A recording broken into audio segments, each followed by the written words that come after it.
बोलो जय गुरुदेव, जय जय गुरुदेव, जय गुरुदेव नाम किसका, जय गुरुदेव नाम किसका। परम पूज्य गुरु महाराज के पावन चरणों में बारंबार नमन करता हूँ और आप सबको प्रणाम करता हूँ। यहाँ पर आप सब बरेली और भूता आसपास के क्षेत्रों की संगत से सीधा जुड़ा हुआ और अभी पूरे देश से जुड़ा हुआ, विश्व से जुड़ा हुआ देवियों। ये जो देह है, इसके जो मसाले हैं, इनकी प्रकृति है मिटना, नष्ट होना। ये देह, इसका जन्म होता है और जिसका भी जन्म होता है उसकी मृत्यु निश्चित है, इसकी मौत होती है। लेकिन जिसका जन्म नहीं होता उसकी मृत्यु नहीं होती। जैसे आपकी ये जो देह है, इसका जन्म हुआ तो आप मरोगे, मेरी इस देह का जन्म हुआ तो मैं भी मरूंगा। लेकिन आपकी सूरत यानी रूह, आत्मा, सोल, इसका कभी जन्म नहीं है। ये जो स्मशान और कब्रिस्तान में रोज लोग दफन किए जा रहे हैं, ये क्या है? ये देह मर रही है। जैसे आप सबने स्नान किया, मैंने भी किया, रात के पुराने कपड़े उतारे और ये नया कपड़ा भी धारण कर लिया, बस इसी प्रकार से।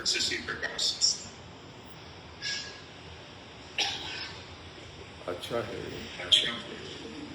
अब इस जीवन के, इस देह के निर्माण की तिथि को जन्मोत्सव की तरह माना कोई बड़ी बात नहीं है। जीवन को उत्सव की तरह मनाओ, लेकिन स्मशान को महाउत्सव की तरह मनाने की तैयारी करो तो बात बने। स्मशान महाउत्सव तभी बनेगा जब आपकी दिव्य दृष्टि खुलेगी, जब आप नाम की कमाई कर लोगे, तभी ये संभव है, अन्यथा संभव है, अन्यथा ये मुमकिन है। प्रेमियों, बात ऐसी है कि मानव तन बड़ा विलक्षण और समझने की कोशिश करो। ये विलक्षण जीवन, सांसों की कमाई, सांसों की पूंजी जब तक है तभी तक नाम की कमाई संभव है, और नाम की कमाई से ही प्रभु की प्राप्ति संभव है। भगवान आपको किसी देह में, किसी शरीर में ऐसे नहीं मिलेगा। प्रभु आपको प्राप्त होगा तो वो शब्द स्वरूप गुरु आपको मिलेगा अंतर में। बाहरी गुरु की देह को देख करके आप उसे बाहर से महसूस तो कर सकते हो, लेकिन ये सीमित है। दरअसल गुरु इससे बहुत बड़ी सत्ता और शक्ति और क्षमता है। गुरु को अगर आपने केवल बाहर से देखा तो आपने कुछ भी नहीं देखा। गुरु को तो आप तभी देख सकोगे जब आप अंतर में देखो, जब आप अंतर में देखो तभी आप गुरु के मूल भाव को समझ सकोगे। फिर भी अभी तो मैं गुरु पूर्णिमा के कार्यक्रम से लौटा हूँ और यहाँ पर भी गुरु पूर्णिमा के कार्यक्रम जैसा ही विशाल कार्यक्रम 30 तारीख को संपन्न हुआ, जिसके लिए मैं यहाँ पर आया। अभी तो मुझे वहाँ पर गंजा में वहाँ के प्रेमी ने भूमि भी दी।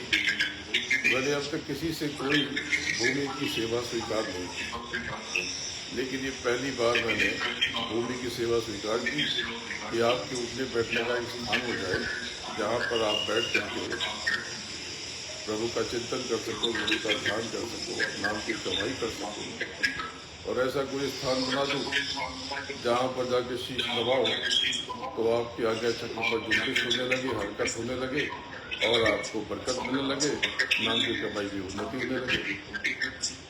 तो अभी तक तो मेरा कोई विचार नहीं था, पर अब मैं एक बड़ी जगह ऐसी चाहता हूँ जहाँ पर आप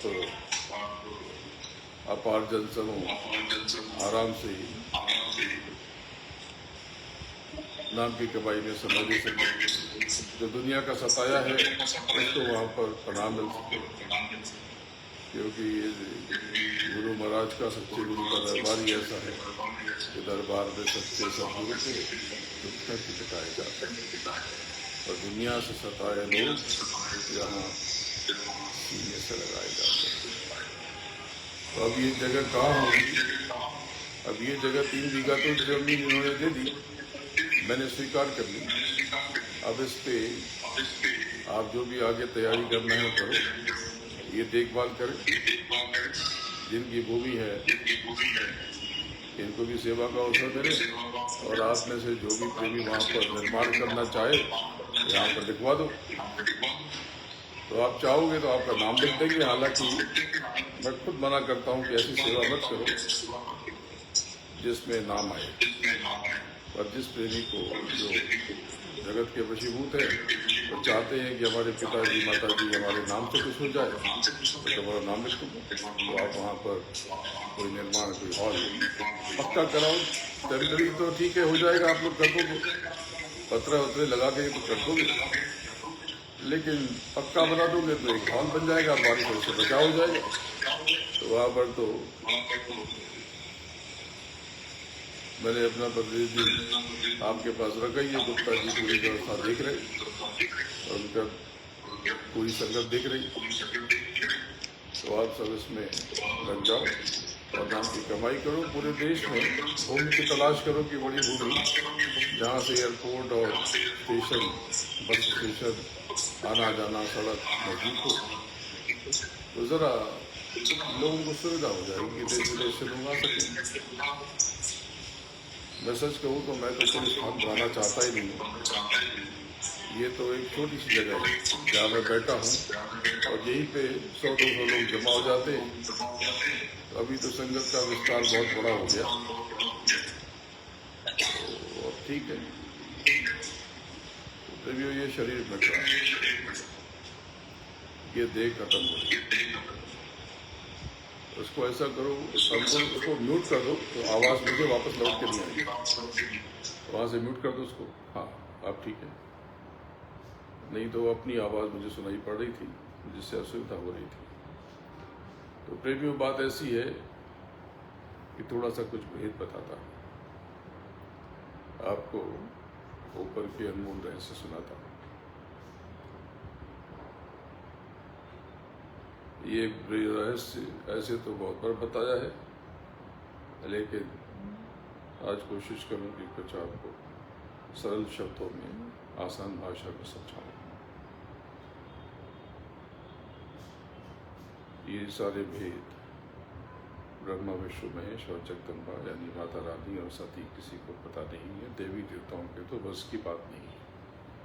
जिनको आप देवी देवता कहते हो ये परमात्मा नहीं है, ये एक तरह से सेवादार समझ लो, कर्मचारी समझ लो। ये सारे के सारे कर्मचारी हैं, ये के सारे जितने भी हैं ये सब कर्मी हैं, कर्मचारी या अधिकारी। ब्रह्मा, विष्णु, महेश भी अधिकारी हैं और इस सृष्टि में तो उनका दखल है, लेकिन इस सृष्टि के बाहर का उन्हें पता भी नहीं है। झंझरी द्वीप के मैदान के बाहर वो जानते भी नहीं है, लेकिन हाँ, झंझरी द्वीप के मैदान और उसके नीचे ये स्थूल जगत, इसके बहुत बड़े अधिकारी हैं। तो मैंने आपको बताया कि सबसे बड़ी जो सत्ता है वो तो सती है, लेकिन सती तो वो तो अपने मालिक अर्थात निरंजन ब्रह्म की सेवा में लगी हुई है। तो उसके पश्चात जो व्यवस्थापक है वो जगत जननी जगदम्बा अम्बे माता, माता रानी, देवी माता है। देवी माता ने अपने 3 पुत्र प्रकट किए काल पुरुष के संयोग से। और ये देवी माता भी काल पुरुष से ही प्रकटी। तो ये कैसी नहीं हो जो आप समझते वैसी बात नहीं है। वो आदेश से तो उन्होंने 3 ऊर्जाएं प्रकट कर दी, 3 ऊर्जाएं प्रकट कर दी। और उन्होंने फिर हंग बीज प्रकट किया और पैराट के साथ 9 करोड़ दुर्गा और 10 करोड़ शंभु प्रकट कर दी। काल पुरुष यानी ईश्वर ने आकाशवाणी की और कर्मों का विधान बताया। आप जो देवी देवता और ग्रह नक्षत्रों की पूजा करते हो, ग्रह नक्षत्र कुछ भी नहीं है, व्यर्थ में पड़ते हो। कोई शनि की, कोई राहु की, कोई केतु की। ये साधना आपको ये जड़ चीजों में उलझा करके आपको जड़ में फंसा देगी, उलझा देगी। तो इससे थोड़ा सा बचना चाहिए, इससे आपको बचना चाहिए।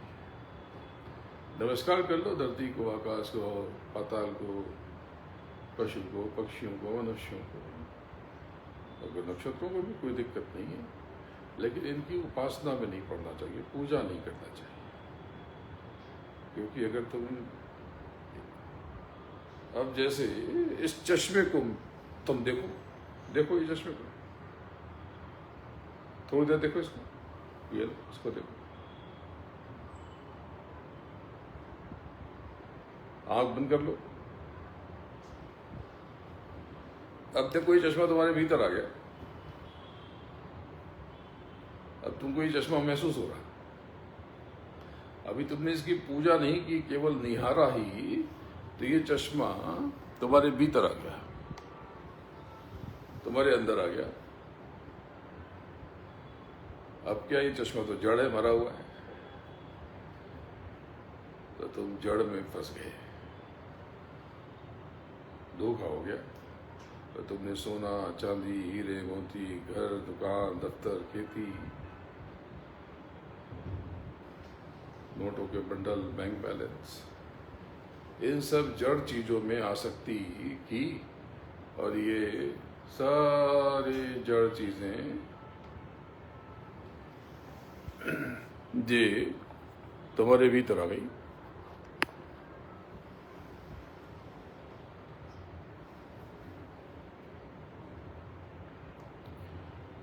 तुम्हारे भीतर पूरा जड़ भर गया।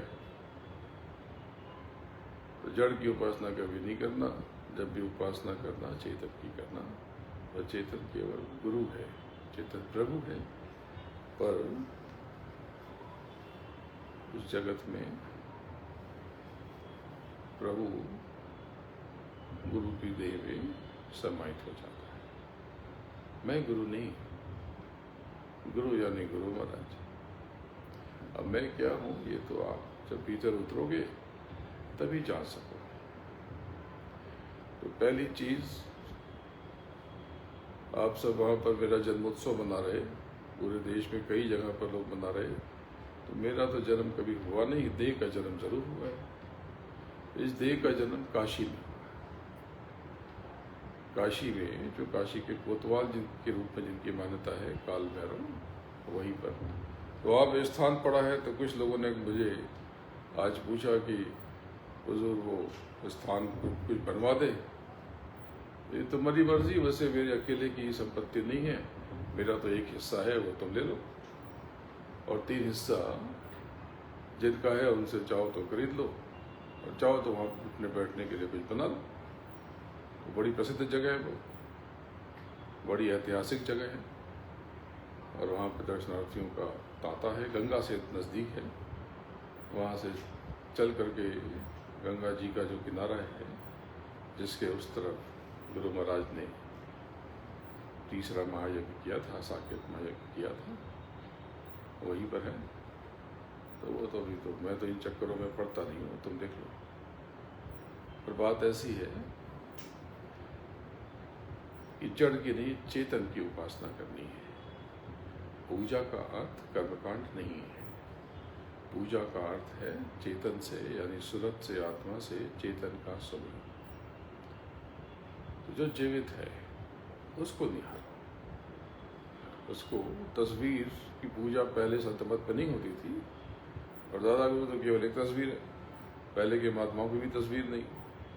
गुरु महाराज ने तस्वीर की प्रथा शुरू की कि तस्वीर इसलिए कि तुम तस्वीर को के बहाने अंतर में सिमरन करो, उनका ध्यान करो। तो जिन्होंने गुरु महाराज को देखा है वो गुरु महाराज का ध्यान करें, जिन्होंने सदगुरु से नामदान लिया है वो उनका ध्यान करें, दोनों का ध्यान करो, कोई परेशानी नहीं है। अंतर में वो मिलेंगे आपसे। जिनको नाम का दान मिला है वो समझ लो उनको बहुत बड़ी चीज़ मिली है, बहुत बड़ी दौलत मिली है। जिनको नाम का दान मिला है उन सब की संभाल पूरी की पूरी होगी, बस गुरुमुखी रहे, मनमुखियों की कोई बात नहीं। आपके मन में आ जाए वो करो, ऐसा नहीं। भक्ति का मतलब आज्ञा का पालन। उस पूरा गुरु, सच्चा गुरु, प्रबुद्ध गुरु, संबुद्ध गुरु, वो जब नीचे आता है तो जोगजीत महासुंदर गलियारे के स्वामी को ले आता है और उनसे कहता है कि इनकी ये सेवा करवा रहा हूँ, तो इस सेवा के बदले में इनको कुछ देना है। तो तुरंत देता नहीं है, जरा सा देता है। तो क्यों नहीं देता? कर्जा वो बाकी रखता है। इसलिए मैं आपको इशारे में कहता हूँ, प्रेमियों, 10-20% हिस्से की सेवा बहुत ज़रूरी है। तुम समझते नहीं, तुम समझते हो कि उनको चाहिए, अरे उनको तुम जानते नहीं हो। वो तो राजा महाराजा चक्रवर्ती राजा, तुम्हारे आसपास ऐसे 50 गांव में तुम लोगों की जितनी इच्छा आकांक्षा है उससे 1000 गुना ज़्यादा तुमके पास रखा हुआ है अपना।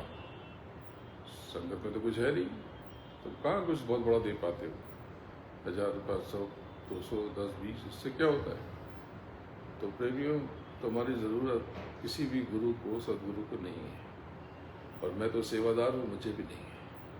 लेकिन जब तक आप 10वां-20वां हिस्सा अलग नहीं करोगे, आपको बरकत नहीं होगी। और ये जो गुरु अगर अपने हाथ में उस सेवा लेता है, जैसा आपकी सेवा किसी कार्य में, आपके ही कार्यक्रम में खर्च कराता है, तो वो खुद को लेकर के आपका कर्जदार बनाता है, आपका कर्जदार बनाता है। और जो जिससे कहता है कि अब इनको मुझे कर्जा देना है, तो अभी तो जिनको नीचे गिरने मत, जब तक मैं दूं ना, इनको ऊपर के घाट पे बांधो। तो यानी पूरा गुरु की आप टेक्नोलॉजी समझो, उसकी युक्ति और जुगाड़ को समझो। इसीलिए सेवा करवाता है, मंच लगवाता है, मंच उखाड़ देता है। अभी मुरादाबाद में कार्यक्रम हुआ, बरेली में कार्यक्रम हुआ, मंच सजाया, मंच उखाड़ दिया। आपने सेवा की, भोजन की, साफ सफाई की, अलग अलग तरह की सेवा आपने की। तो जो पूरा गुरु है वो जब नाम का दान दे देता है तो छतरी खोल देता है। प्रेमियों, आप पूरे श्रद्धा से आप गुरुमुखी होकर के रहो। मैं आपको वचन देता हूं कि आपके ऊपर गर्म हवा का भी असर नहीं होगा। और आप ये समझ लो कि जब भी आपका अंत समय आएगा, गुरुमुखी संतों को नामधारी, आपने सुना होगा बहुत से पंथ हैं सिखों में, नामधारी यानी जिन्होंने नामदान लिया, इसको नामदानी समझ लो। तो नामधारी या नामदानी प्रेमियों को गुरु स्वयं लेने आते हैं, गुरुमुखी नामदानी। अब नाम ले लिया और मनमुखी रहे, शराब पीते रहे, जगत में फंसे रहे, तो वो तो और नुकसान हो गया, और गड़बड़ हो गई, और दिक्कत हो गई, और दिक्कत हो गई। और अगर कोई आपसे भूल होती है तो गुरु के, सदगुरु के चरणों में जाकर के उसका पश्चाताप करो, कान पकड़ करके क्षमा याचना करो और अपनी दिक्कत बताओ। अब एक प्रेमी है, उनके पास कोई आय का साधन नहीं, तो किसी ने कहा तो वो शराब का कारोबार करने लगे। तो उन्होंने क्षमा याचना की कि मेरी मर्जी नहीं है मालिक, बस मेरे पार्टनर हैं, मैं इसमें, तो उनको मार्ग दिया जाएगा और उनको निकाल करके दूसरे कारोबार में लगाया जाएगा। तो पश्चाताप करो, उनसे अपने गुरु से, सदगुरु से अपनी गलतियों की माफ़ी मांगो, अपनी गुनाहों की माफ़ी की फरियाद करो। अगर आपको अपनी भूल का, गलती का एहसास हो जाए तो प्रेमी व मानो बन जाओगे। आप महामानव बन जाओगे, आपको अंदाजा भी नहीं कि क्या हो जाएगा। तो अपनी कमाई का एक बड़ा हिस्सा परमार्थ के लिए अर्पित करने की आदत डालो, संकल्प ले लो। मैं आपको वचन देता हूँ कि जो काम आपका 100 में होता था, आप 10 या 20 आप अगर परमार्थ में खर्चोगे तो 80-90 में उससे ज्यादा काम होगा। ये मेरा आपको वचन है, वादा है। आपको ज्यादा लाभ होगा। और जो काम 100 रुपए में करते थे, वो काम 80 क्या वो 50-60 में निपटा लोगे, 10-20 बचा के भी ले जाओगे। इसको कहते हैं बरकत। आप सबको बरकत मिलेगी और भर भर के मिलेगी। और बरकत मिलेगी तो नाम की कमाई में भी दया होगी। अंतर में नाम घूम रहा और बस प्रकट हो जाएगा। तो ये युक्ति खुल के मैं नहीं कहता, लेकिन आज चूंकि आप बड़े भाव से ये प्राकट्य दिवस अवतरण दिवस मना रहे, तो मेरा तो अवतरण हुआ नहीं, मैं तो आपके साथ रहा हूं हमेशा हमेशा।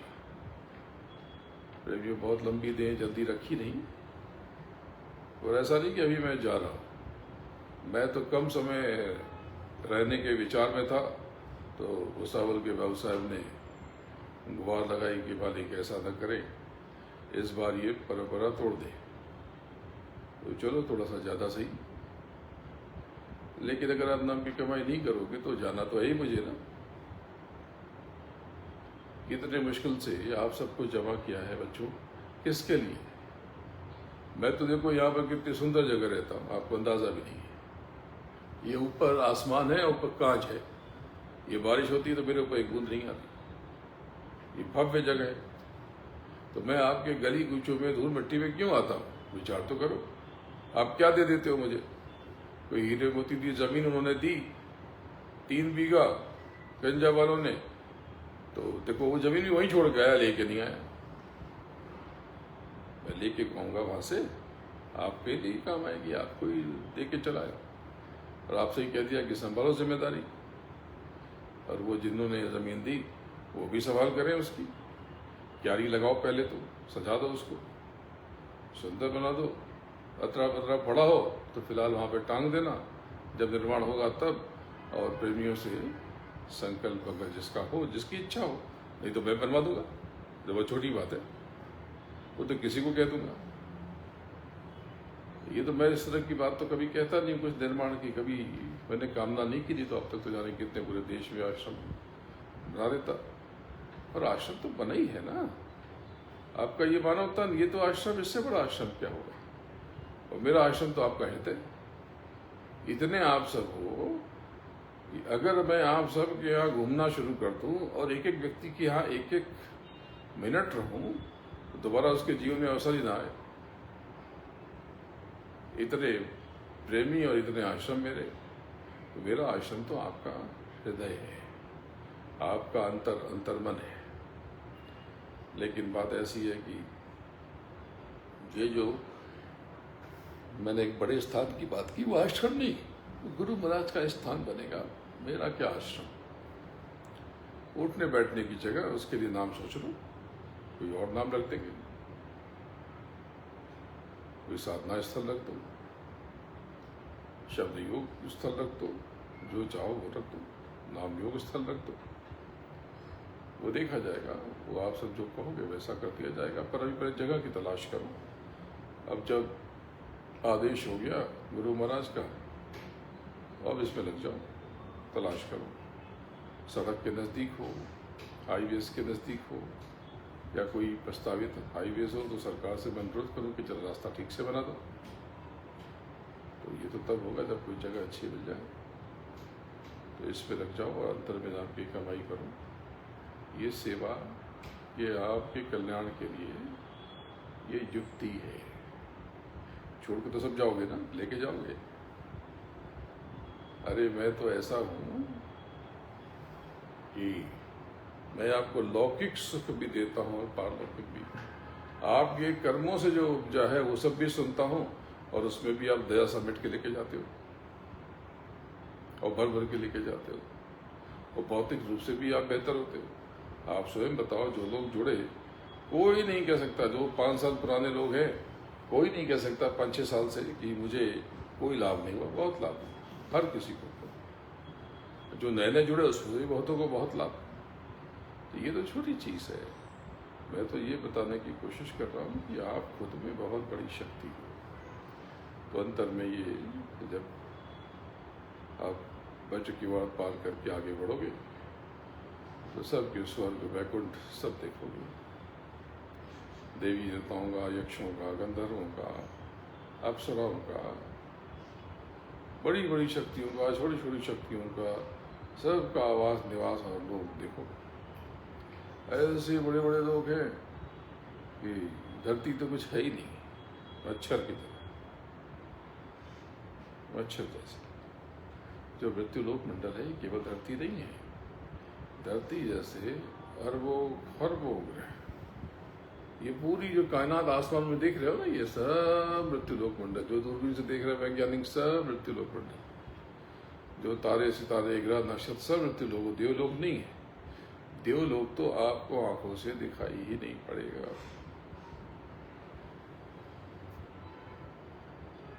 आपके हृदय में भी, आपके कंठ में भी, आपके नाभि में भी, आपके लिंग में भी, आपके गुदा में भी इन चक्रों पर शक्तियों का वास और निवास है।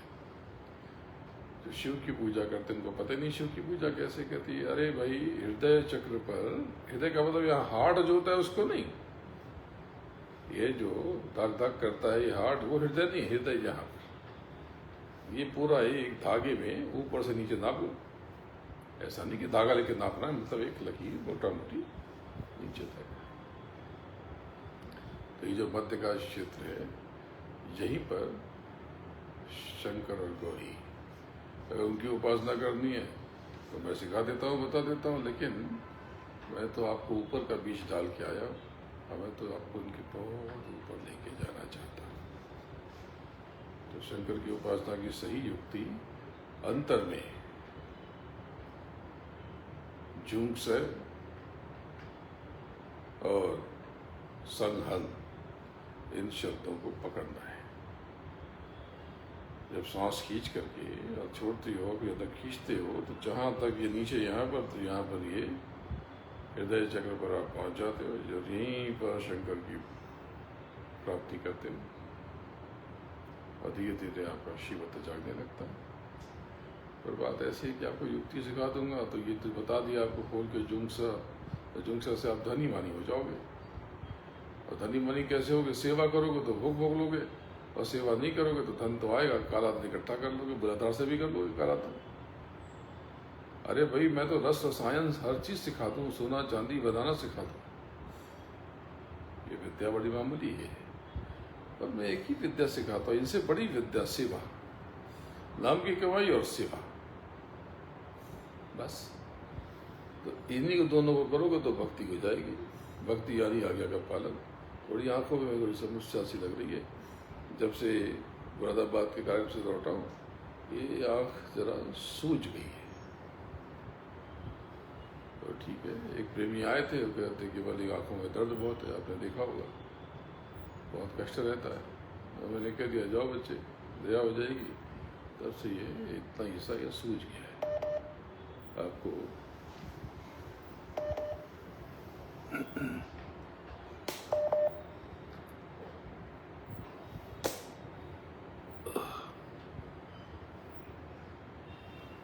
आपको दिख रहा या नहीं दिख रहा?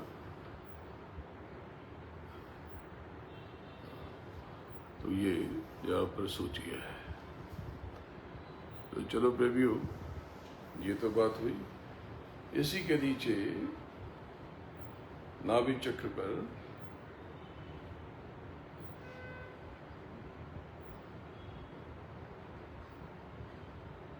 हंग और रंग की ध्वनि, अगर यहाँ से आप पकड़ लेते हो, हंग और रंग, तो यहीं पर विष्णु और लक्ष्मी, विष्णु लक्ष्मी, देखो भौतिक चीजें तो जो मैं कहता हूँ वही करना, बाकी ये सब जो मैंने आपको करने के लिए नहीं बताया, करने के लिए केवल नाम की कमाई करने के लिए बताया, सेवा करने के लिए बताया, क्रोध की, लोभ की, कड़वी बातों की, निंदा की, झूठ की, ये मैंने आपसे ये दक्षिणा मांगी, ये सब मुझे दो। ये ज्ञान के लिए कि आपकी देह में कितनी क्षमता है, कितनी ताकत है, कितनी शक्ति है, आपको पता नहीं है। तो प्रेमियों, आप सबको बहुत याद करता हूँ। तो बरेली की संगत से ये आप सब यहाँ इकट्ठा होने वाले थे, मुझे इसकी सूचना भी थोड़ी देर पहले मिली। संदेश आके पड़ा हुआ था, पर मैंने बाद में देखा तो मैंने कहा कि जब बरेली की संगत से और भूता की संगत से, गंजा की संगत से बात कर रहा हूँ, तो क्यों ना पूरे देश की संगत से बात कर रहा हूँ। तो ये पूरा देश और पूरा विश्व जुड़ गया। ये सारी बातें सबसे हो रही, आप सबसे हो रही। अभी यह है कि मैं अभी शायद तय नहीं है, लेकिन पहले तो यही विचार था कि यज्ञ तक कहीं जाऊंगा नहीं, लेकिन शायद जाना पड़े तो थोड़े दिन के लिए जाऊं। लेकिन भारत में भी जो आप लोग जहाँ जहाँ चाहते हो, आप जहाँ कहोगे, और जिम्मेदार लोग तो बरेली में बैठे वही अब चुनाव मनाते हैं, और भुसावल में, काशीपुर में, यही आप लोग तय करते हो, तो आप लोग तय कर लो। जहाँ भी कहोगे आप, उत्तर प्रदेश, हरियाणा, राजस्थान, पंजाब, महाराष्ट्र, जहाँ भी कहोगे, तो वहाँ कुछ कार्यक्रम बना करके, बहुत बड़ा कार्यक्रम मत बनाना, थोड़ी दूर पे रखना, तो मैं आ जाऊँगा, मैं आ जाऊँगा। अभी कुछ समय यहीं मुंबई में ही, अभी तो एक बात यह है कि मूल बात, इसको गांठ बांधे रहो। गुरु महाराज थे और गुरु महाराज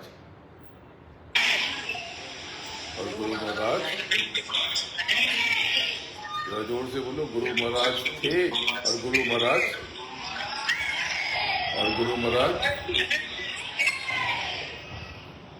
इस बात को ध्यान रखना। तो इसके लिए मुझे शायद थोड़ा यात्रा करनी पड़े, इशारे में बता दिया। तो पहले तो विचार नहीं था जाने का, लेकिन अब थोड़ा 15-20 दिन के लिए विदेश की यात्रा हो सकती है, लेकिन उसके पहले और बाद में देश में आप जहाँ जहाँ कहोगे मैं आ जाऊँगा। और ये एक बात ये है कि 14 दिसंबर से 24 दिसंबर का साकेत महायज्ञ का कार्यक्रम बड़ा विलक्षण और अद्भुत होने जा रहा है। ये कार्यक्रम बहुत अनोखा होगा, आप उसकी तैयारी में लग जाओ। पूरे देश में डंका बजा दो, जैसे लोगों तक सूचना पहुंचा सकते हो पहुंचाओ।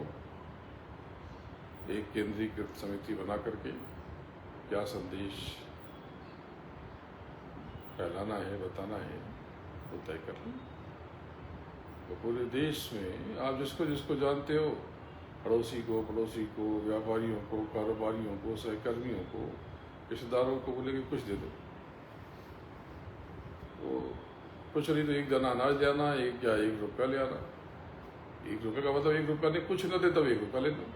1 रुपये तो कुछ नहीं होगा, लेकिन मैं 1 रुपये के बदले में 100 गुना वापस कर दूंगा, तो 100 ही रुपया उसको मिलेगा। तो बाकी तो वो समझदार है, लेकिन इससे क्या होगा कि डोर बंध जाएगी, एक जुड़ा हो जाएगा, कर्जा हो जाएगा, क्योंकि तो मुझे देगा तो ये कर्जा आ गया उसका। तो अब ये इसको इसी बहाने उसका कर्जदार रहूंगा, तो बदले में कुछ हीरे मोती नाम के उसके ऊपर चढ़ा दूंगा, तो दया हो जाएगी, उसको दया हो जाएगी। तो ये पूरे देश में जहाँ जहाँ आप लोगों को जानते हो, सबको इकट्ठा करो और सबको संपर्क करो कि भाई हमारा ये यज्ञ होने वाला। चाहो तो केंद्रीकृत बरेली के जिम्मेदार लोग जो है अबू साहब के, ये चाहो तो रसीद छपवा लो, उनको पर्ची दे देना कि ये जो आपने 1 रुपये दिए इसकी ये रसीद ले लो, तो हिसाब किताब भी ठीक रहेगा, दे देना। तो कुल मूल ये है कि मुझे धन की ज़रूरत नहीं है, मुझे धन नहीं चाहिए, किसी और प्रकार से सेवा कर सके, वाणी से, काया से, प्रचार प्रसार से, कोई जल की सेवा कर ले, कोई अनाज की सेवा कर ले, आरती की सेवा कर ले, कोई क्या हम घी दे देंगे, कोई क्या दूध भिजवा देंगे, कोई कहे कि हम सीधा वहीं पर स्तर पर चावल भिजवा देंगे, गेहूँ भिजवा देंगे। जो अनाज अगर कोई बस कोई गाड़ी से आ रहा है तो वो कुछ ला सकता है, नहीं तो वैसे तो अनाज लाना देश में मुश्किल है। तो जैसे अभी आपने दल से यहाँ अनाज खरीद लो, तो जैसी भी है व्यवस्था देख लो और अंतर में नाम की कमाई करो, अपने घर चलो। जब आप ब्रह्मा विष्णु महेश के धाम से आगे बढ़ोगे, जगदम्बा का लोक आएगा, इसके बारे में बहुत बताया है, आगे भी बताऊंगा। और सती का लोक पार करके आप एक वज्र कुआ को पार करोगे तो एक बहुत विशाल काय नील चक्र आएगा, उसको पार करके जब आप आगे बढ़े तो बहुत अद्भुत नाद खनकता महकता गनगनाता हुआ घंटे और शंख की कुंजन सा एक अद्भुत स्वर विन्यास आपको चारों तरफ से घेर लेगा और शरीर यहाँ बदल जाएगा, क्योंकि इंद्रियां नीचे छूट चुकी और तीनों गुण भी अलग हो गए। अब केवल अंतःकरण यहाँ से साथ आया और नई चादर जुड़ गई, शब्द स्पर्श रूप रस और गंध की। ये चादर तो ये 9 तत्वों की चादर यानी ये कपड़ा, ये नई तरह की देह यहाँ पर आपको आपके साथ आ गई। और ये जो नाद बज रहा घंटे और शंख जैसा, ये जब आगे बढ़ोगे तो ये जहाँ से प्रकट हो रहा है इसको नौबत खाना कहते हैं। नौबत खाना, नौबत खाना एक बहुत बड़े महामंडल का सिंह द्वार है जिसको सहस्त्रल कमल कहते हैं।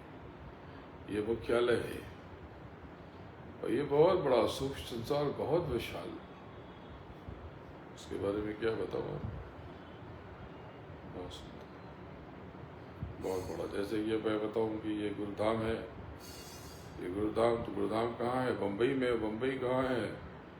महाराष्ट्र में। महाराष्ट्र कहाँ है? भारत में। और भारत कहाँ है? धरती पर। तो धरती कितनी बड़ी है? बहुत बड़ी है। एक कमरा देख करके या छत देख के ये बस समझना कि इतनी बड़ी धरती है, बोले कि ये मृत्युलोक मंडल में एक गुरुधाम है, बस समझना कि मृत्युलोक मंडल का मतलब एक कमरा होता है। मृत्युलोक मंडल बहुत विशाल है। इसी प्रकार से सूक्ष्म संसार बहुत विशाल है। मृत्युलोक मंडल से बहुत बड़ा जंजीर द्वीप का मैदान खरबों खरब बना बड़ा, और जंजीर द्वीप के मैदान से खरबों खरब गुना बड़ा सूक्ष्म संसार है। तो वहाँ पर सहस्त्र कमल के ऊपरी माने पर एक दीप जल रहा, और ये दीप इस ज्योति में, इस लौ में ईश्वर बैठे। यही समय है, समय पुरुष। और ये दीप जल रहा और हर कमल दल में दीप जल रहा। तो जो कहते हैं कि घनघोर आरती हो रही, ये आरती, ये नौबत खाना में घंटा शंख बज रहा। जो मंदिर में देखते हो घंटा आरती में जाते हैं, आरती ठन ठन ठन ठन ठन ठन ठन ठन, बस। जब आप धरती पे बड़ी से बड़ी आरती देखते हो, कुछ नहीं, वो महाआरती हो रही, घनघोर आरती हो रही। तो प्रेमियों, आप भी मिट्टी में, मिट्टी के दीप में दीपक जलाओ। ये मिट्टी का दीप आपकी देह, आपका शरीर है, और दीपक यहाँ पर जलाओ। आप सब अपना आप चिंता मत करना। आपका ध्यान रखने के लिए, आपकी रक्षा सुरक्षा के लिए मैं आपके साथ हूँ। गुरु महाराज की दया आपके साथ है। मालिक तो सदैव आपके साथ रहते हैं। मैं आपके साथ हमेशा हूँ, इस देह में भी, इस देह के बाद भी। मेरा विश्वास करना, यकीन करना, इसमें कोई छल तो है नहीं। और ये वचन इसलिए कि मैं आपसे प्रेम बहुत करता हूँ, क्योंकि आप मेरे हो, मैं आपका हूँ। आप मेरे हो भाई, मेरे कैसे हो, मैं आपका कैसे हूँ, मंत्र और देख लो। बोलो जय गुरुदेव, जय जय गुरुदेव, जय गुरुदेव नाम किसका, जय गुरुदेव नाम किसका। गुरु महाराज के चरणों में बारम्बार नमन करता हूँ और आप सबको प्रणाम करता हूँ। जय गुरुदेव, जय जय।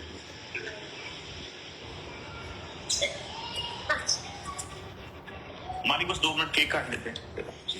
अच्छा चलो भाई, चलो भाई, उठा केक करो। अरे तो थोड़ा ले लियो। आप नीचे चल। बरेली की संगत, भूता की संगत केक काटना चाहती है तो भाई, हमारे हिंदू धर्म में तो केक होता नहीं, हलवा होता है, मिठाई होती है। तो चलो मुझे वही सही। केक में है क्या? मैदा है, दूध की क्रीम है, जो लोग केक काटते हैं।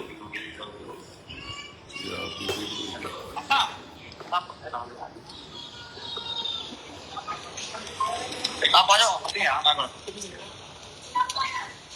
जय गुरुदेव, जय जय गुरुदेव। सदगुरु श्री दयाल की, सदगुरु श्री दयाल की जय गुरुदेव, जय जय गुरुदेव। गुरु महाराज आएंगे, गुरु महाराज आएंगे। सदगुरु श्री दयाल की, सदगुरु श्री दयाल की जय गुरुदेव, जय जय गुरुदेव। जय गुरुदेव, जय गुरुदेव, जय गुरुदेव, जय जय गुरुदेव।